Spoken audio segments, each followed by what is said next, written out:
지난번 리우 올림픽에서 우리나라 여자 역도 선수가 의외의 동메달을 딴 적이 있습니다. 본래 4등 할 걸 예상을 했다가 그 선수보다 뛰어난 실력을 가진 중국 선수가 그 경기에서 지나치게 높은 무게를 신청하고 그러다 결국 실패해서 아무 기록을 남기지 못해서 우리 선수가 3등을 했습니다. 아마 그 중국 선수가 당일 자신의 몸 상태에 대해서 잘 알지 못해서 잘못 판단을 한 것 같습니다. 우리에게는 행운이지만 그 중국 선수에게는 참 가슴 아픈 일입니다. 4년 동안 준비하면서 참 많은 수고를, 많은 고생을 했을 텐데 그렇게 중요한 순간에 작전에 실패해서 그동안의 수고가 헛되고 말았습니다. 그런 실패가 인생에서 또 다른 의미를 가질 수도 있겠지만 어쨌든 올림픽에서 성과를 거두지 못한 것은 참 가슴 아픈 일입니다. 올림픽처럼 이렇게 4년에 한 번씩 열리는 이런 큰 경기일수록 정말 철저하게 준비하고 끝까지 방심하지 않아야 합니다. 주말에 어디 잠깐 놀러 가는 것은 뭐 현지 사정에 맞춰서 적당히 계획을 바꾸면서도 즐길 수 있지만 중요한 일은 이제 그렇게 해서는 안 됩니다. 중요한 일일수록 많은 수고, 많은 돈이 들어갈 수도 있는데 계획이 철저하지 못하면 그 모든 게 다 허사가 될 수도 있습니다. 그래서 중요한 일일수록 심사숙고하고 철저한 계획을 먼저 세워야 합니다. 이번 올림픽에서 우리나라 배구, 여자 배구 대표팀에게 기대를 많이 했는데 결국 좋은 성적을 거두지 못했습니다. 그런데 그게 선수들의 문제가 아니라 선수를 지원하는 배구협회의 문제다. 뭐 이런 지적들이 많았습니다. 선수들은 대회의 중요성을 깊이 인식하고 나름대로 철저하게 준비를 해왔는데 이 대표팀을 후원하는 배구협회는 그러지 못했다고 합니다. 그래서 그 대표팀이 현지에서 아주 많은 불편을 겪었고 그것 때문에 선수들이 실력을 제대로 발휘하지 못했다. 이런 말도 있습니다. 그러니까 선수들은 올림픽 경기를 아주 중요하게 여겼지만 반면에 배구협회는 그 중요한 올림픽 경기를 별로 중요하게 여기질 않았고 그래서 그것이 준비 소홀로 드러났습니다. 그래서 어떤 사람이 어떤 일을 준비하거나 그가 일하는 태도를 보면 그 사람이 얼마나 중요한 일인지를 쉽게 알 수가 있습니다. 올림픽 경기처럼 이렇게 객관적으로 보기에 아주 중요한 일일지라도 어떤 사람에게는 그게 그렇게 중요하게 여겨지질 않아서 준비를 제대로 안 하고 대충 대회에 임할 수도 있습니다. 다른 예를 들자면 청와대에는 정말 국가에서 정말 중요한 일들을 하는 사람들이 모여 있습니다. 그런데 하지만 그곳에서 사람들이 다 중요한 일을 하는 건 아닙니다. 어떤 사람들은 거기서 그냥 사리사욕이나 챙기는 사람도 있습니다. 자, 그런 사람에게는 청와대나 청와대가 하는 일이 별로 중요하게 여겨지지 않는다는 뜻이 됩니다. 우리 신앙생활도 마찬가지입니다. 어떤 사람에게는 신앙생활이 정말 중요해서 철저하게 준비하고 계획해서 신앙생활을 하는 사람이 있는가 하면 어떤 사람은 신앙생활을 그냥 부수적인 걸로 알고 또는 취미생활 정도로 알고 별 준비 없이 그때그때 상황에 맞춰서 신앙생활을 하는 사람도 있습니다. 오늘 읽은 누가복음 말씀은 우리가 신앙생활을 얼마나 중요하게 여기고 있는가 하는 질문을 우리에게 합니다. 우리가 얼마나 철저하게 신앙생활을 준비하고 그 준비에 따라서 신앙생활을 하고 있는지를 반성하게 해줍니다. 오늘 읽은 본문은 이제 길에서 일어난 일입니다. 길을 가는 도중에 일어난 일입니다. 그런데 지금 예수님이 어디를 가고 계시냐면 예루살렘을 가고 계십니다. 누가복음 5장 21절을 보면 예수님께서 예루살렘을 향해서 길을 떠나십니다. 그런데 그 예루살렘에는 십자가, 고난과 죽음이 기다리고 있습니다. 그러니까 그 고난과 죽음을 향해서 지금 예수님께서 점점 가까이 다가가시고 있습니다. 그런데 이상하게도 그 고난과 죽음의 길을 가는 그 예수님에게 많은 사람들이 몰려듭니다. 그리고 예수님과 함께 그 길을 가겠다고 합니다. 이때 예수님께서 그 많은 사람들을 보시고 지금 그들을 그렇게 하지 말라고 만류하시고 있습니다. 예수님은 당신을 따르겠다고 하는 많은 사람들을 보고 이렇게 흐뭇하게 느끼지는 않으셨습니다. 당신의 인기를 실감하고 뿌듯하게 느끼실 만도 하지만 예수님께서는 지금 당신을 따르는 사람들이 당신을 따르는 게 어떤 것인지를 제대로 모르고 있다라고 생각하십니다. 그래서 예수님께서는 이 많은 사람들이 당신을 따르는 것을 한편으로는 달갑게 여기질 않으십니다. 당신 따르는 것을 너무 쉽게 생각하고 있다고 지금 생각하시는 겁니다. 그래서 예수님께서는 당신을 따르는 것이 얼마나 어려운 일인지를 말씀하십니다. 26절, 27절 물은 내게 오는 자가 자기 부모와 처자와 형제와 자매와 더욱이 자기 목숨까지 미워하지 아니하면 능히 내 제자가 되지 못하고 누구든지 자기 십자가를 지고 나를 따르지 않는 자도 능히 내 제자가 되지 못하리라. 예수님을 따르는 게 얼마나 어려운 일인지 말씀하십니다. 당신을 따르기 위해서는 가족을 미워하고 심지어 자기 목숨까지도 미워해야 된다라고 말씀하십니다. 십자가도 지어야 한다라고 지금 말씀하십니다. 지금 예수님께서는 가족을 떠나시고 고향을 떠나시고 예루살렘으로 가시고 있습니다. 그리고 거기에는 고난과 죽음의 십자가 예수님을 기다리고 있습니다. 예수님이 지금 그런 길을 가시고 있기 때문에 예수님을 따라오는 사람도 그 길을 같이 가야 합니다. 그래서 예수님을 따르는 사람들도 바로 그런 고난과 죽음을 각오해야 한다라고 말씀하십니다. 그러니까 예수님의 최종 목적지는 이 십자가의 고난과 죽음이기 때문에 예수님을 따르는 사람들도 그 목적지에 이르게 될 것입니다. 그 목적지를 분명히 알고서 당신을 따라야 된다라고 말씀하십니다. 이렇게 예수님은 당신을 따르는 것이 아주 어려운 일이라고 말씀하십니다. 그러니까 이것은 함부로 당신을 따를 생각을 하지 말라는 뜻이 됩니다. 당신을 따르다가 죽을 수도 있으니까 잘 생각해봐라 라고 말씀하십니다. 예수님을 따르는 것은 아무 준비 없이 그냥 그렇게 쉽게 결정할 수 있는 게 아니니까 다시 곰곰이 생각하고 그리고 나서 나를 따르라 라고 예수님께서 말씀하십니다. 그래서 예수님께서 철저한 준비를 하게 하시기 위해서 두 가지 비유를 말씀하시면서 그렇게 하지 못할 바에는 차라리 따르지 말라고 말씀하십니다. 첫 번째 비유는 28절부터 30절에 나오는 건물을 짓는 비유입니다. 그래서 망대, 어떤 건물을 지으려고 할 때 먼저 건물을 짓는 데 필요한 비용을 계산을 해야 하고 필요한 만큼 준비를 해놓고 시작을 해야 한다고 말씀하십니다. 그런 준비를 하지 않고 공사를 시작하면 기초공사만 해놓고 건축이 중단될 수도 있습니다.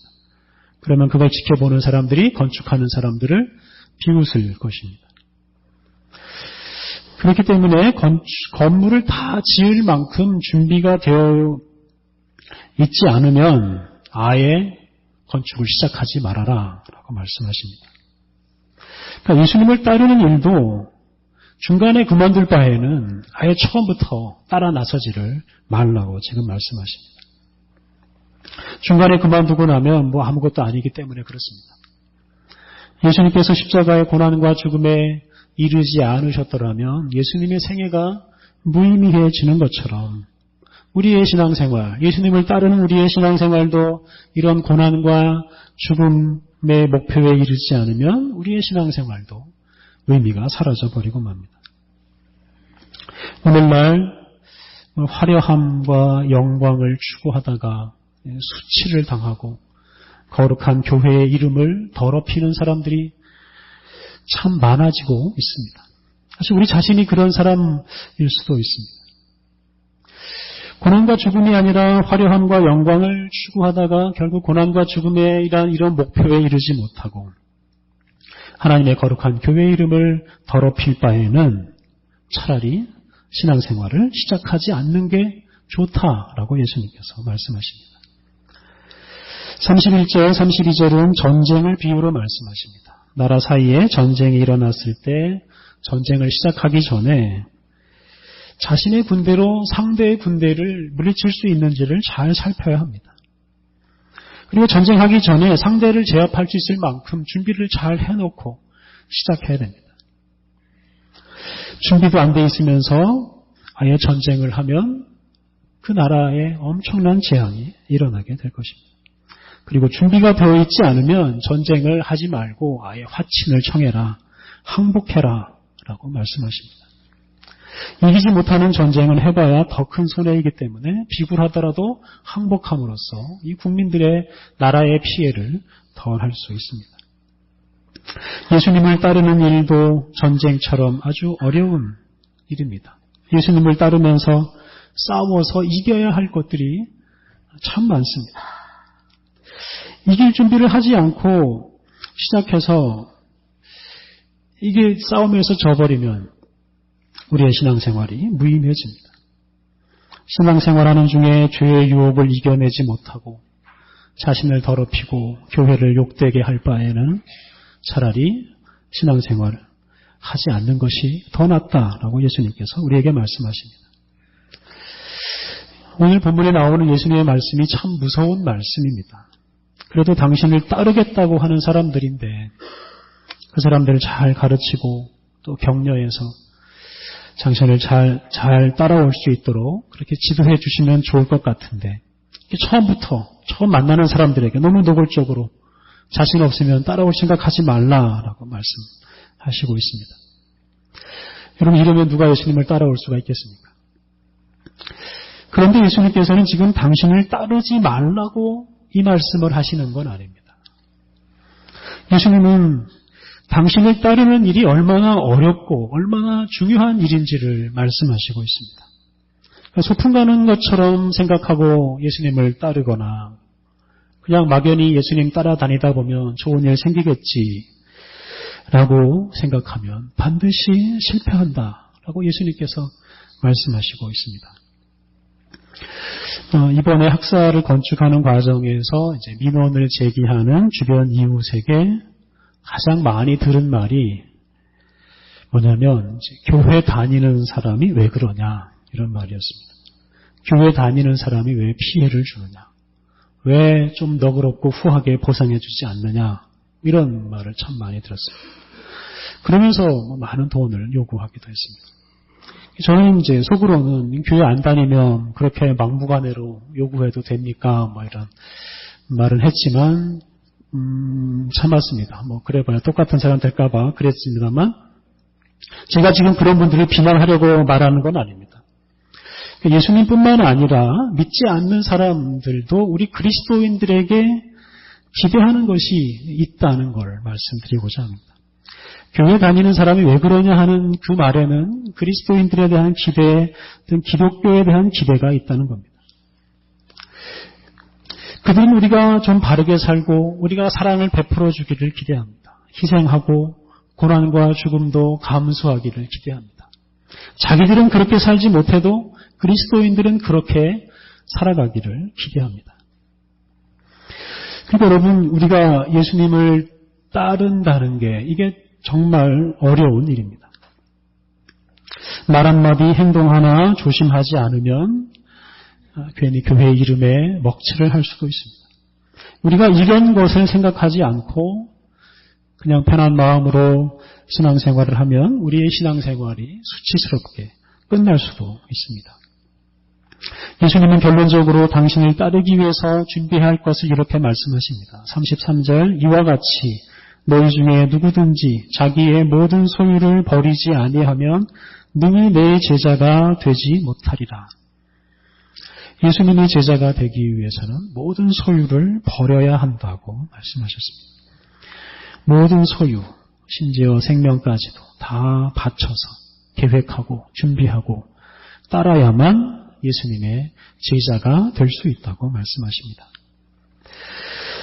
여러분은 어떻게 생각하십니까? 여러분이 지금 하고 있는 신앙생활을 이렇게 어려운 일로 생각하고 계십니까?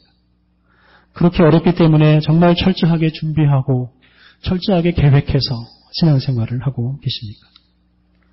여러분의 삶에서 신앙생활은 어느 정도 위치를 차지하고 있습니까? 어떤 사람은 사회생활을 잘 하려면 신앙생활을 적당히 해야 한다라고 말합니다. 신앙생활 너무 열심히 하면 사회생활에 적응하지 못해서 실패한다. 이런 말도 합니다. 한때 군대에서는 기독교 신자를 가리켜서 환자라고 불렀습니다. 열심히 신앙생활하는 사람 가리켜서 뭔가 제대로 적응하지 못하는 정신 이상자 취급을 하기도 했습니다. 이런 것 때문에 그리스도인이면서도 자신이 그리스도인인 것을 드러내지 못하는 사람들이 사실은 많습니다. 뭔가 환경에 적응하기 위해서 사회생활에서 성공을 좀 거두겠다고 그리스도인인 것을 감출 때가 있습니다. 근데 말로만 감추는 게 아니라 실제 삶으로도 기독교 신앙을 부인하는 경우가 있습니다. 욕심을 채우기 위해서 성공 한번 해보겠다고 불의와 타협하는 일들이 있습니다. 그런 신앙생활 때문에 우리 기독교 신앙의 가치가 떨어져 버리고 예수님의 복음이 전파되는 것이 방해를 받습니다. 예수님은 우리의 모든 것을 바쳐서 당신을 따라야 한다라고 말씀하시고 있습니다. 이것은 우리의 삶 전체가 신앙생활이 되어야 한다는 뜻입니다. 신앙생활과 사회생활 분리할 수가 없습니다. 신앙생활과 학교생활 분리할 수가 없습니다. 우리의 모든 삶은 다 예수님을 따르는 삶이 되어야 합니다. 학교생활, 직장생활, 가정생활 이게 다 예수님을 따르기 위한 차원의 인생이 되어야 합니다. 그 삶 자체가 신앙생활이 되어야 된다는 뜻입니다. 주일에 와서 예배 드리는 것 이게 신앙생활이 아니라 심지어 밥을 먹고 잠을 자는 것까지도 다 예수님을 따르기 위한 일이 되어야 합니다. 그래서 우리 삶에서 신앙생활이 아닌 것이 없습니다. 우리에게 소위 사생활이라는 건 없습니다. 우리는 전적으로 예수 그리스도의 제자로서 살아야 합니다. 이것이 예수님께서 우리에게 당신을 따르고자 하는 사람들에게 원하시는 일입니다. 예수님의 제자인 우리들은 오직 예수님을 따르는 일만 할 수 있을 뿐입니다. 우리의 모든 것이 다 예수님을 따르는 데 사용되어야 하고 지금 우리가 하는 일이 다 예수님을 따르기 위해서 해야 하는 일입니다. 여러분의 지금 신앙생활 모습, 우리들의 신앙생활 모습, 이것이 현재 우리 기독교 신앙의 또는 교회의 가치를 좌우한다고 말할 수도 있습니다.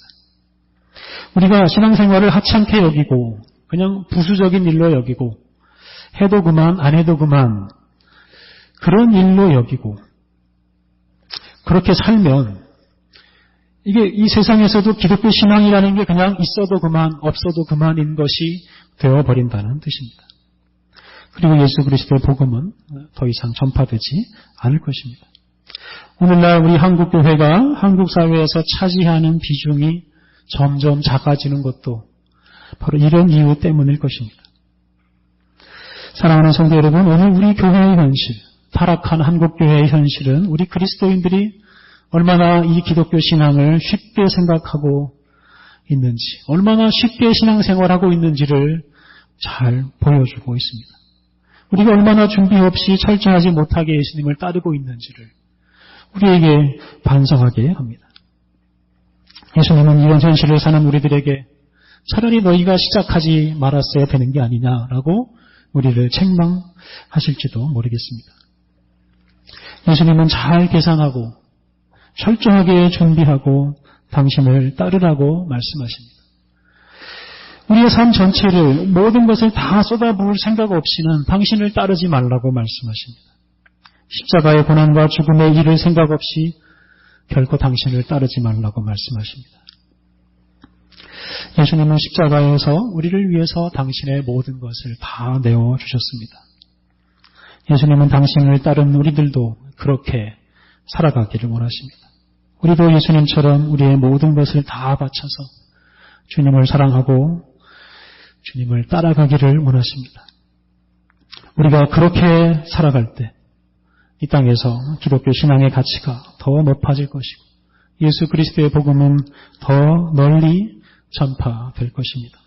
오늘 말씀에 우리 자신을 비추어서 우리의 신앙생활 다시 한번 돌아보고 주님 앞에 우리의 모든 것을 다 내어드릴 각오를 하고 새로운 마음으로 새로운 신앙의 출발을 하시기를 바랍니다.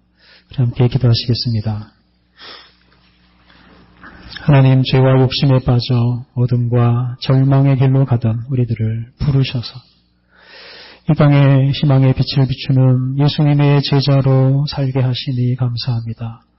예수님을 따르는 우리들을 통해 이 땅에서 예수 그리스도의 복음이 전파되게 하시니 감사합니다.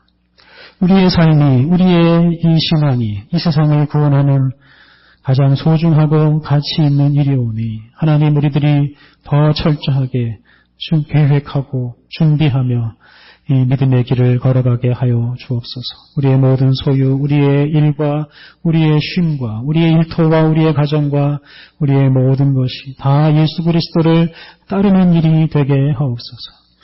하나님, 날마다 우리 자신을 부인함으로써 우리가 가는 곳마다 하는 일들마다 십자가를 지신 예수 그리스도가 드러나게 하여 주옵소서. 예수님의 이름으로 기도드립니다. 아멘.